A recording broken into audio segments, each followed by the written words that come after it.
Why on earth is gravitational potential actually negative? We're going to explore that in this video. In the last video, we introduced what gravitational potential actually is. In this video, we're going to explain why, if you see it around in questions, there's always that little negative sign behind it. So before we look at this, I know it's a little bit intimidating to look at it. It's a graph that shows how gravitational potential varies with distance. We're going to get to that in a second. We're going to first understand why gravitational potential is actually negative. Why graphs that you see for gravitational potential will always be below the x-axis. Okay, we've explained what gravitational potential actually is, but now we combine all the different concepts to come up with a valid reason as to why it's actually negative. Okay, so gravitational potential is zero at infinity. Do you need to do work to move from infinity to infinity? No, right? So we can therefore assume that gravitational potential is zero at infinity. No work is done by you or on you if you're just chilling at a place far away. So at infinity, gravitational potential is zero. That's our first assumption. Okay. Gravitational forces are attractive, right? Attractive forces, they pull. They allow things to experience no work and just pull them. So we can say they're negative work. So attractive forces are associated with a negative sign. Gravitational forces are attractive and are associated with a negative sign. Okay. Negative work is done on the mass as it moves from infinity to that defined point, right? So work is done on the mass. So this is like the little earth, right? Dragging the mass, which is over here, dragging Bob and moving with Bob away. So because work is done on the mass, right?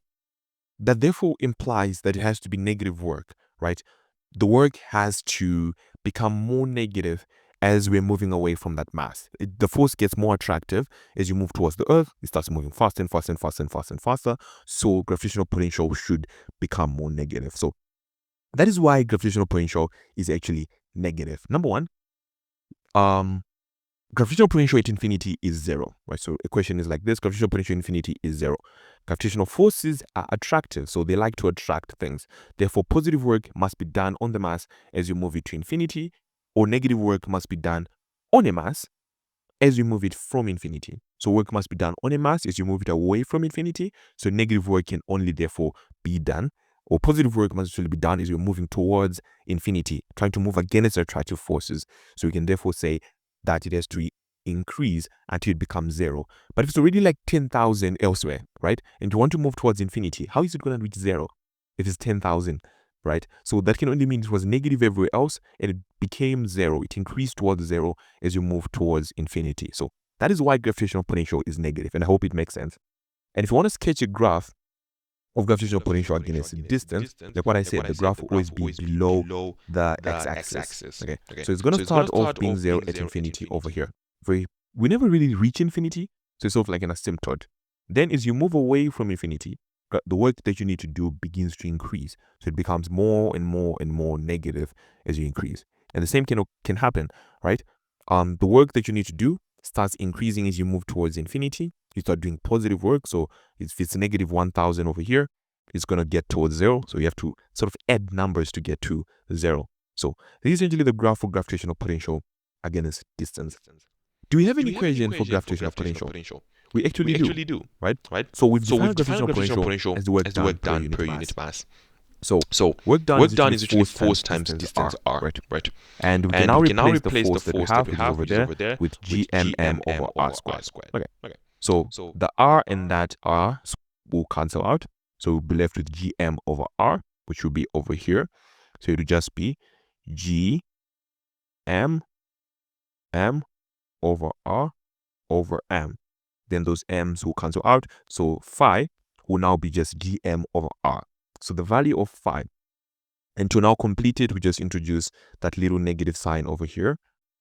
So essentially that will be what gravitational potential is in terms of an equation format, negative gm over r. This is very important for you to be paying attention to this, because bear in mind, gravitational potential is a quantity we can calculate. It's work done per unit mass, and we can be asked to calculate gravitational potential. I can give you gravitational potential at a specific point and ask you to find the radius from the center of the Earth. This equation will come in handy.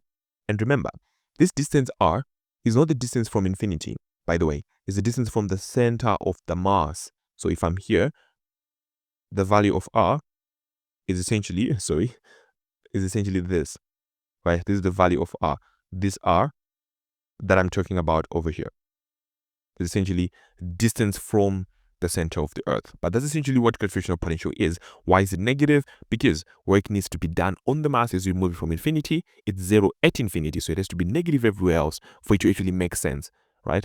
And number 2, gravitational force is attractive, and the last one is work is done on the mass. Negative work is done on the mass as it moves from infinity to a defined point, or positive work is done by the mass as it moves towards infinity. So it has to be negative everywhere else if it's actually 0 at infinity. And the equation for gravitational potential is actually negative Gm over R. And you can use this to compute calculations as we're going to do in a bunch of exercises that we're going to solve. But I hope this video was helpful. It was able to make you gain a clearer picture on what gravitational potential actually is. And I'll catch you in the next video where we introduce gravitational potential energy.